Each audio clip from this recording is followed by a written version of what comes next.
Welcome to Single Parent Success Stories, a podcast designed to inspire single parents. Here you'll find resources from self-care to finances to parenting and everything in between. Discover what it takes to thrive. Let the stories inspire you to what is possible.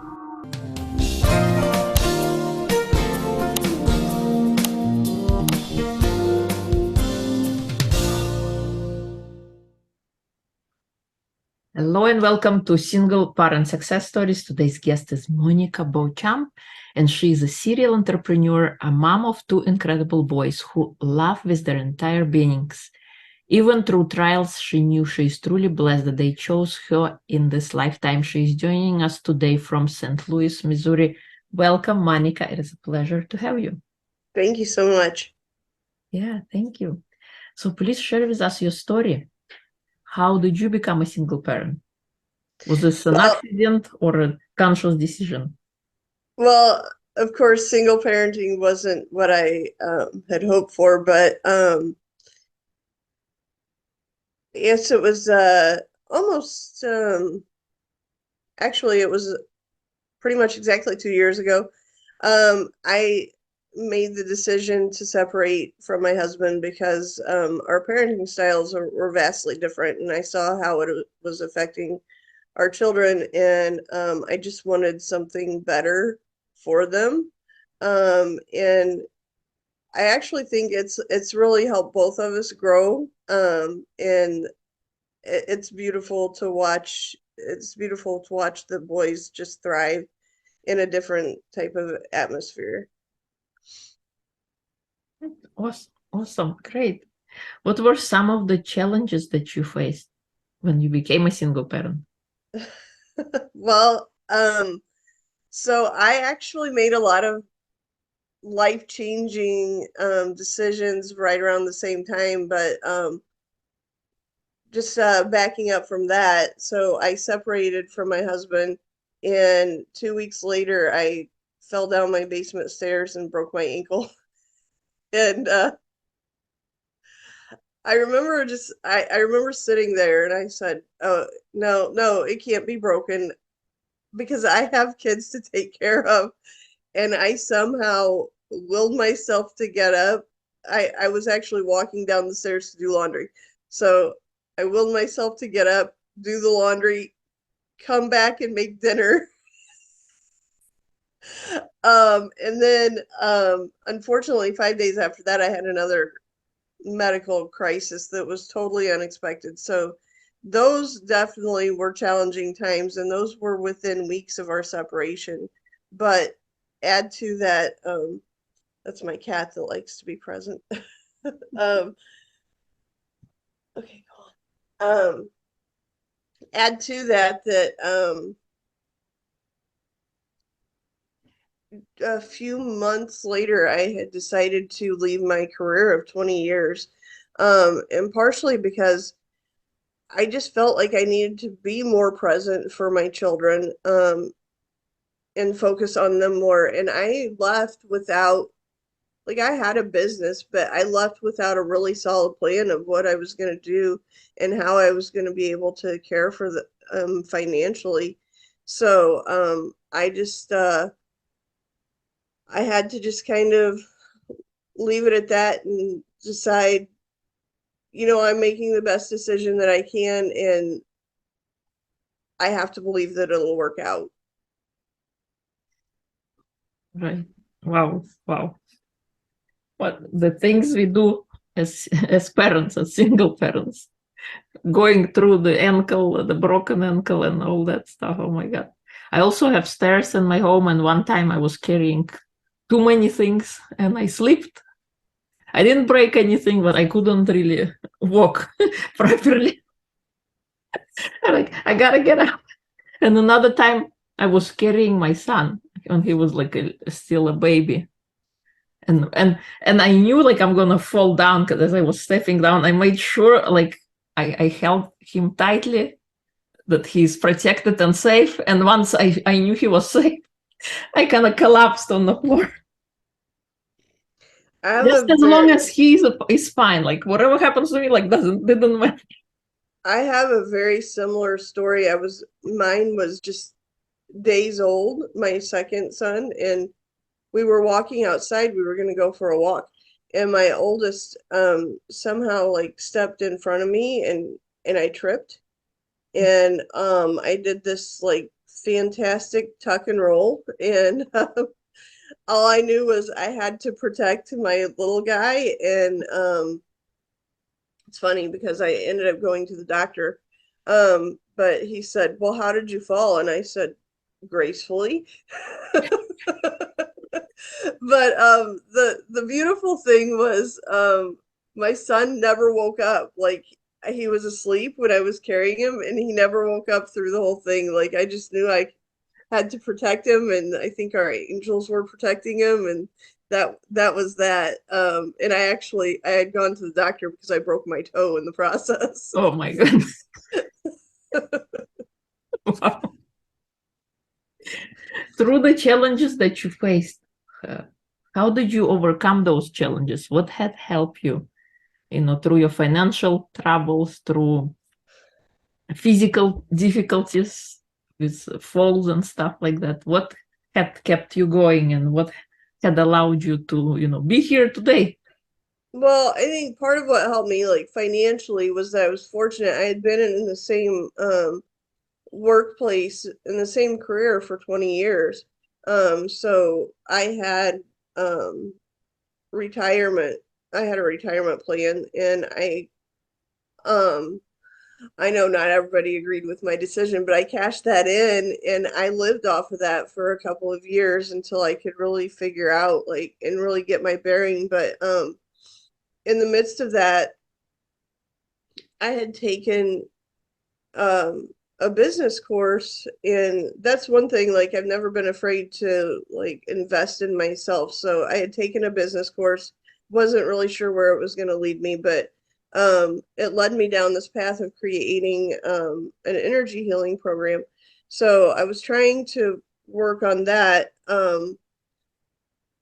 but in the midst of that, they needed a virtual assistant. And even though I had no experience, they hired me because I believed so much in what they were doing that I was promoting them in different groups and like bringing people to their group. And they were spiritual entrepreneurs, and just like the work they were doing was just so beautiful. And so they ended up hiring me.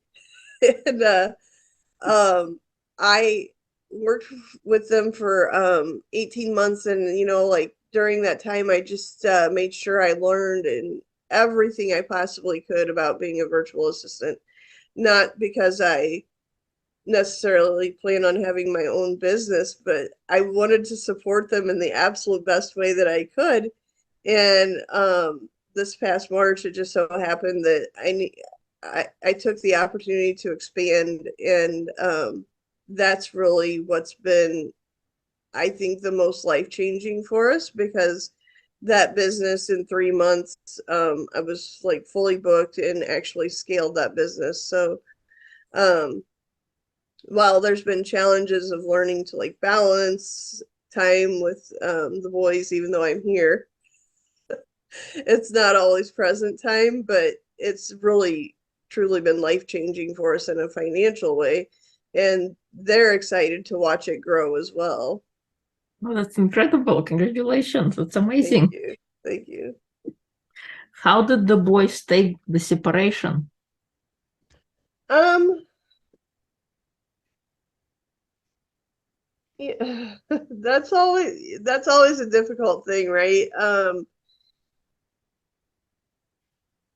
So at the time, my husband wasn't willing to talk to them about any of it. In fact, he wasn't even part of the discussion with them of us separating. So I had to tell them because it was days before he was leaving. Um, so I just sat them both down, and I said, this has nothing to do with you, because I have parents who were divorced, so I understand that taking that on yourself. Um, I said, this has nothing to do with you, and we both love you so much, but we need to separate.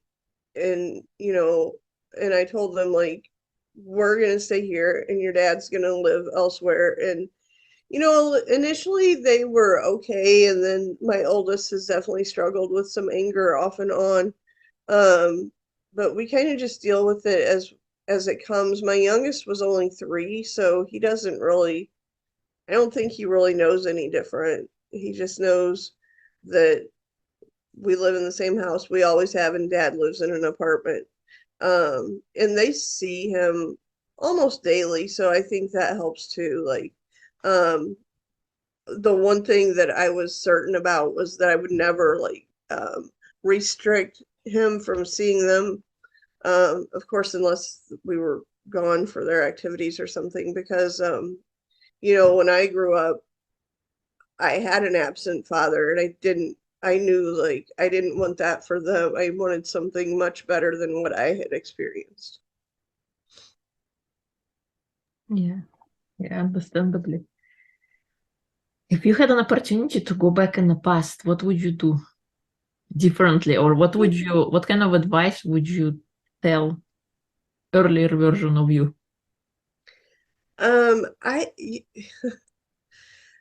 It's always an interesting question. I'm not sure that I would do anything differently because I feel like every experience that we have leads us to our current path. And I've definitely had some difficult times, but what I'm experiencing now and what I'm experiencing with my children is just really beautiful. So I don't think I would change anything.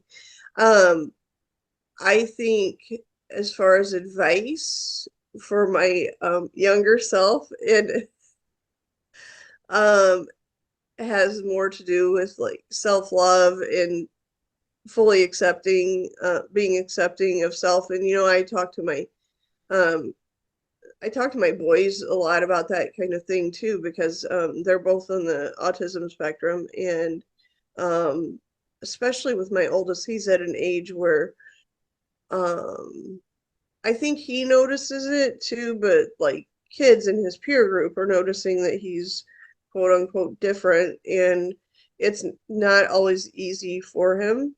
Um, so we talk a lot about like being accepting of self and um, loving ourselves for who we are, because as long as we do that, like our people who understand us will be by our side. And he's been able to kind of step into that too, and has made some like really good friends, and been able to leave behind kind of the negative people who have not been so kind to him. Mm, all right. Yeah, awesome. Great.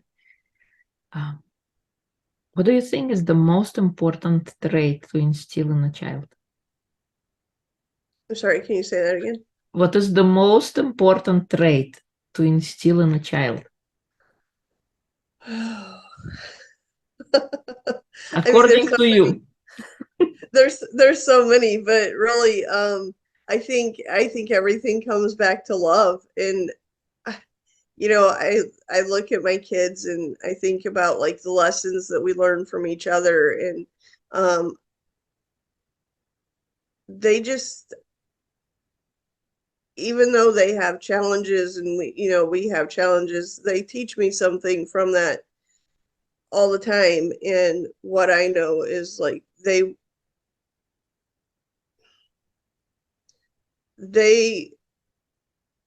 chose me as their mom to teach me about unconditional love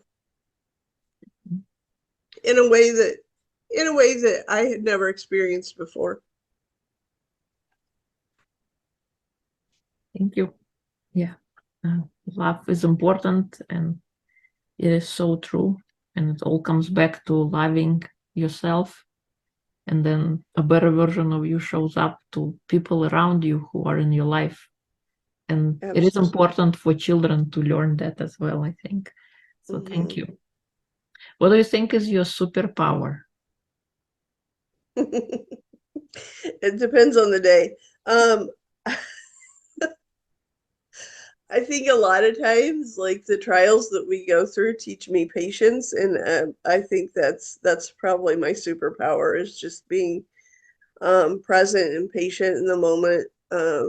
You know, my I've noticed with my youngest, like he's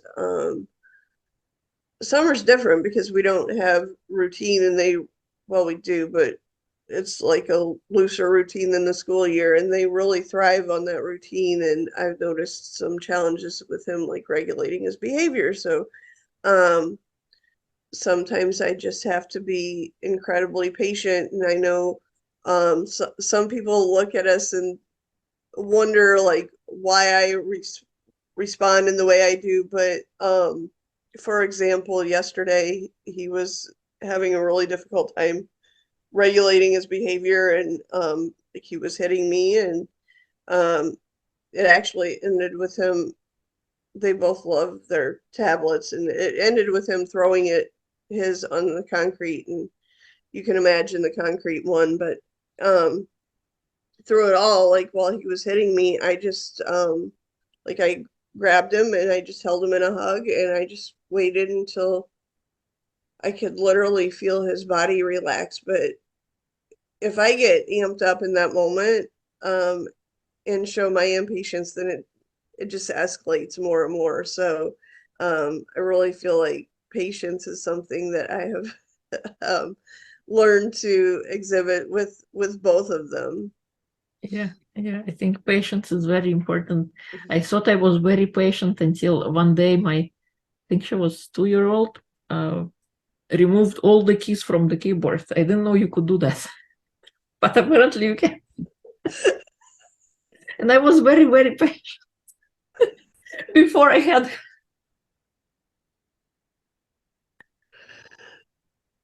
they constantly, throw a challenge. Absolutely. What kind of advice can you share with single parents who are just stepping onto the journey of single parenting? um, I think the biggest share that I have is that it's difficult, but there's a reason that we've become single parents, and to just be in the knowing that things are going to work out as they're supposed to.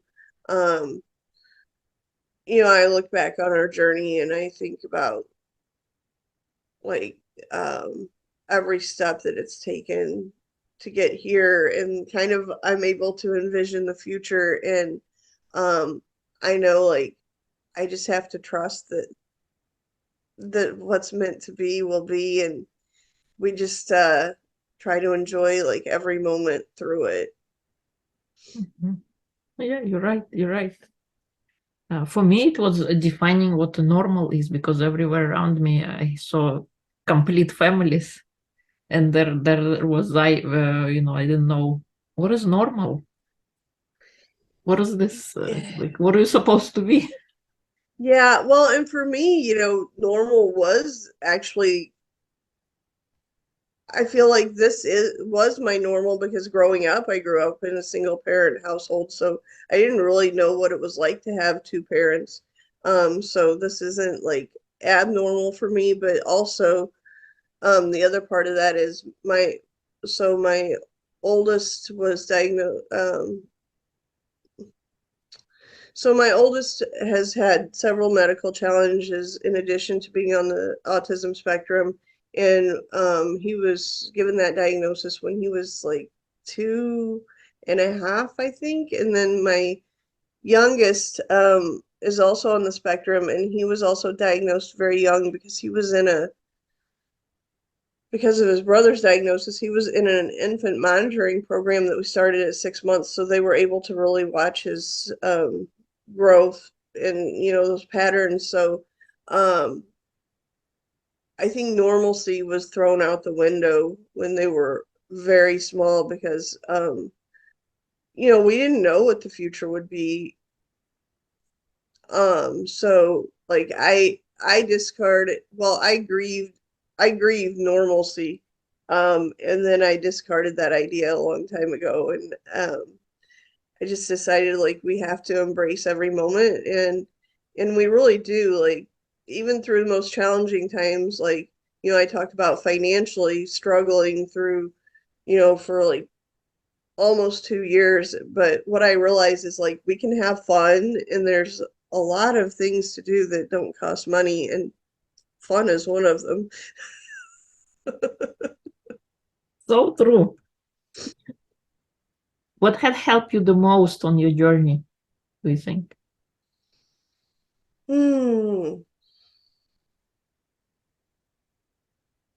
Um, Really, my kids have helped me the most. Like they're my biggest cheerleaders. They're the ones who are there to say, I have a bakery business in addition to my VA business, and sometimes it can be challenging, especially when I've taken over the entire kitchen and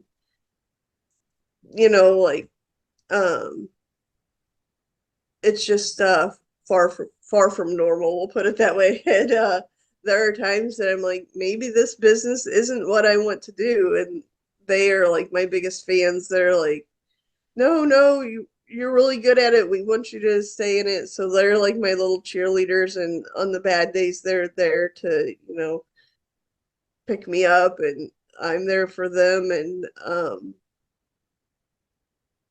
yeah, like I would say my kids are my biggest inspiration through it all. And um, I wouldn't be doing any of this if it weren't for them.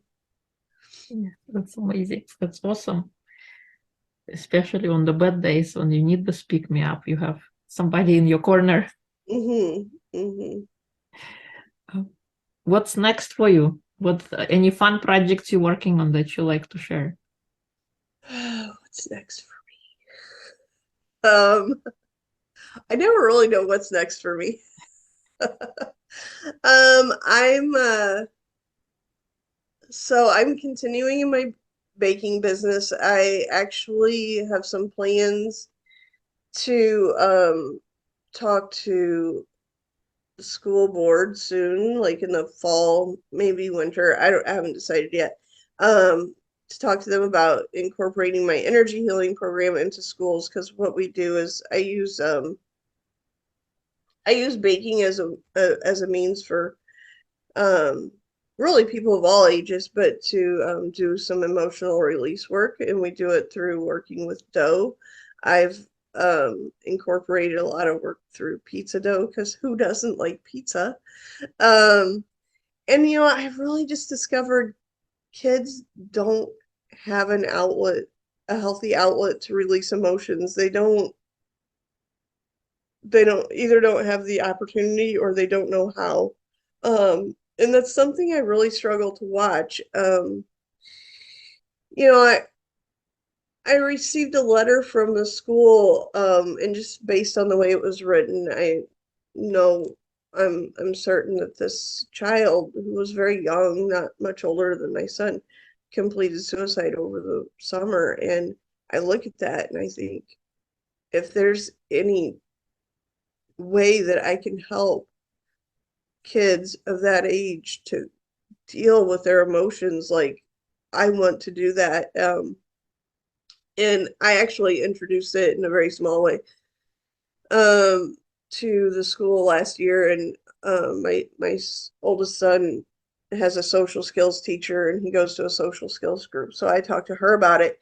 And I remember the day that I talked to her, and she came out, she walked my kids out to the car, and she just gave me the biggest hug, and she said, I really hope you pursue this. And she disclosed to me, she said, if I had had something like this growing up, it would have made a world of difference, because she talked about her own struggle with anxiety, and how she didn't have that outlet for it. So I see like this huge need for that.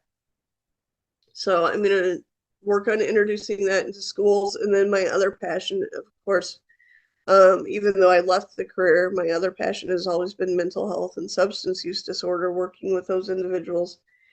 And I have a meeting to incorporate that into um,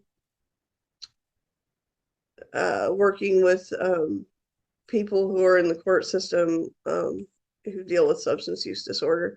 So I have a meeting in August to talk about incorporating that program with them as well. So that's going to be huge in the upcoming months. And then I'm just going to continue to grow my VA business and see where that lands me. And it's been a really exciting time being able to support other spiritual entrepreneurs. And yeah, I don't really know what else lays ahead for me. That's awesome. I love what you want to bring into schools. I think it's so important with emotions and showing kids that it's possible, and doing it through such an amazing skill. They can also learn how to cook, how to bake, and release the emotions at the same time. That's amazing. And working with mental health, and I think it's also incredible. Thank you. If people would like to, is there anything, by the way, I have not asked that you would like to share? Trying to think. Not off the top of my head, I just want to be able to encourage other people who are on the same path of single parenting, whether they're, newly single parent or have been on that journey for a while, just to encourage and know like there is, even like in the most difficult days, there's hope. And to keep that hope and trust that things will improve. Thank you. If people would like to connect with you, learn more about you, where would they go? So they can find me on Facebook. I spend a lot of time there. And that's probably the best way to connect with me. My messenger is always open, and I'm always happy to connect with anybody who crosses my path, really. All right, awesome. We'll include the connection points in the episode notes. Thank you so much for coming on and sharing your story, and I wish you success and on all of your endeavors that are so important. Thank you. Thank you so much.